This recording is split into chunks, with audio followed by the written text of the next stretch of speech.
ভগবানের নামই করবেন সৌমিত্রিষা। গতবারও জন্মদিনে নাকি কৃষ্ণ দর্শনে এসেছিলেন সৌমিত্রিষা। প্রতি বছর তিনি এভাবেই জন্মদিন কাটাতে চান। ঈশ্বরের স্থানে তিনি তার জন্মদিন কাটাতে পছন্দ করেন।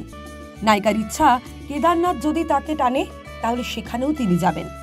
তবে হোটেলে কেক কেটেছেন অভিনেত্রী, কিন্তু সৌমিত্রিষার কাছে জন্মদিনের আসল জিনিস হলো ঈশ্বরের প্রসাদ। এর আগেও অবশ্য সৌমিত্রিষা জানিয়েছিলেন তিনি ভীষণ ভোজন রসিক, খেতে পছন্দ করেন, কিন্তু জন্মদিনের এই বিশেষ দিনটা তিনি নিরামিষ খেয়ে ঈশ্বরের নামগান করে কাটাতে পছন্দ করেন।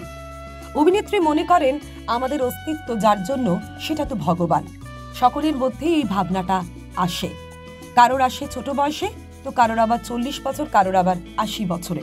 ছোট থেকে অভিনেত্রী যে পরিবেশে বড় হয়েছে সেখানে ঠাকুর ভক্তিটা ছিল। অভিনেত্রী যে কেকটি কেটেছিলেন সেটাও কিন্তু সম্পূর্ণ নিরামিষ ছিল। পেঁয়াজ রসুন খাওয়ার সুযোগ থাকলেও তিনি এই কটা দিন ছুঁয়েও দেখছেন না। বাঙালি ঘরানার খাবার না পাওয়া গেলেও এই খাবারগুলিতেই তার অদ্ভুত তৃপ্তি লাগে। তিনি জানিয়েছেন এই পরিবেশে তার ঘুমও তাড়াতাড়ি হয়। সব মিলিয়ে বলাই যায় সৌমিত্রিষা কৃষ্ণের নামগানের মধ্যেই থাকতে ভালোবাসতেন। তার কাছে বৃন্দাবন ঘুরতে আসাটাই তার বার্থডে গিফট। তাছাড়া তিনি বলেন, ভক্তরা যা ভালোবাসা তাকে দিয়েছেন তাতে তিনি আপ্লুত। সৌমিত্রিষাকে শেষবার দেখা গিয়েছিল প্রধান ছবিতে। সেই ছবির মাধ্যমে তিনি বড় পর্দায় ডেবিউ করেছেন।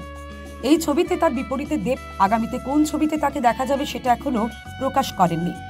অভিনেত্রীর কথায় এখনো কিছু ঠিক হয়নি, তবে সামনে যে তার হাতে কোনো একটি বড় প্রজেক্ট রয়েছে তা তিনি পরিষ্কার বুঝিয়ে দিলেন। ব্যুরো রিপোর্ট, সিনে চক্কর।